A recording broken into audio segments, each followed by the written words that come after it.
Des incidents graves se sont produits et se poursuivent d'après certaines rumeurs sur la frontière du Rwanda et du Burundi. Il y aurait plusieurs cases brûlées par une bande incendiaire et également des victimes. Monsieur le ministre, que s'est-il exactement passé? La situation peut-elle être considérée comme grave? Bien sûr, la situation est très grave. C'est pour cela que je viens de convoquer dans mon bureau les chefs des missions diplomatiques accrédités au Burundi pour les mettre au courant de cette situation grave. La nuit dernière, une bande armée en provenance du Rwanda a pénétré sur notre territoire.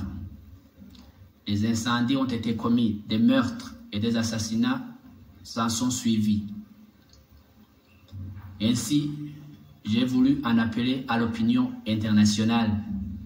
Le gouvernement du Burundi, qui est membre de l'OUA et qui a promis au gouvernement du Rwanda qu'il ne permettrait pas qu'une bande armée puisse attaquer le Rwanda en provenance du Burundi, a demandé au gouvernement du Rwanda de faire la même chose en signe de réciprocité.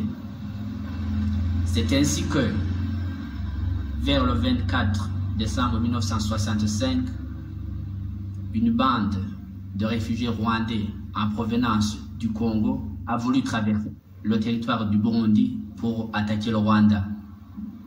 Nous en avons informé le gouvernement du Rwanda de cet état de choses et les forces de l'ordre ont fait leur possible pour stopper cette bande.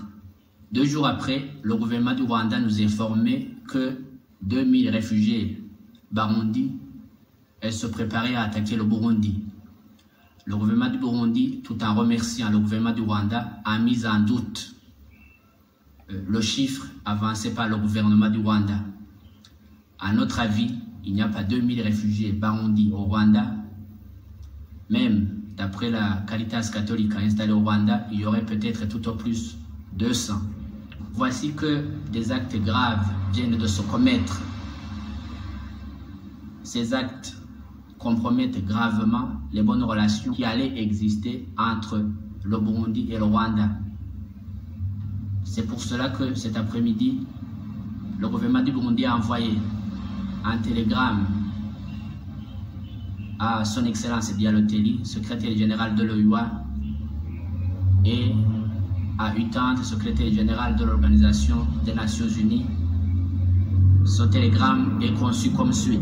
Vous annonçons que des bandes armées en provenance du Rwanda viennent d'attaquer en territoire du Burundi la région frontalière. Stop. Des huttes ont été incendiées et plusieurs personnes ont été tuées par ces bandes en provenance du Rwanda. Stop. Ajoutons que calme règne au milieu des réfugiés rwandais au Burundi. Stop. Le gouvernement du Burundi proteste énergiquement contre cette agression et en appelle à l'opinion internationale. Full stop. Comme vous le voyez, la situation est grave et le Burundi a fait son possible pour arrêter la bande qui allait attaquer le Rwanda, mais le Rwanda n'en a pas fait de même. À la suite de ces incidents graves, le gouvernement du Burundi doit avoir pris des mesures pour en informer l'opinion internationale. Seriez-vous, monsieur le ministre, disposé à nous en révéler quelques-unes? En ce qui concerne l'opinion internationale, ce sont les 2 télégrammes dont je viens de vous lire la teneur. Mais en ce qui concerne le gouvernement du Burundi, et sur place, nous avons envoyé des militaires. Et nous avons décidé également que les militaires qui gardaient les réfugiés rwandais se dirigent plutôt du côté des communes où ces incendiaires sont en train d'opérer. Et le gouvernement du Burundi a également décidé de ne pas engager des opérations militaires contre les réfugiés rwandais si ceux-ci ne parvenaient pas à déposer les armes d'une façon calme. Monsieur le ministre, est-ce que vous ne croyez pas que certaines personnalités de marque du Burundi, réfugiées au Rwanda depuis les événements d'octobre et ceux d'avant, seraient pour une grande part responsables de cette situation? Je pense que c'est trop tôt pour répondre positivement ou négativement à votre question, mais cela n'est pas du tout exclu. Je vous remercie.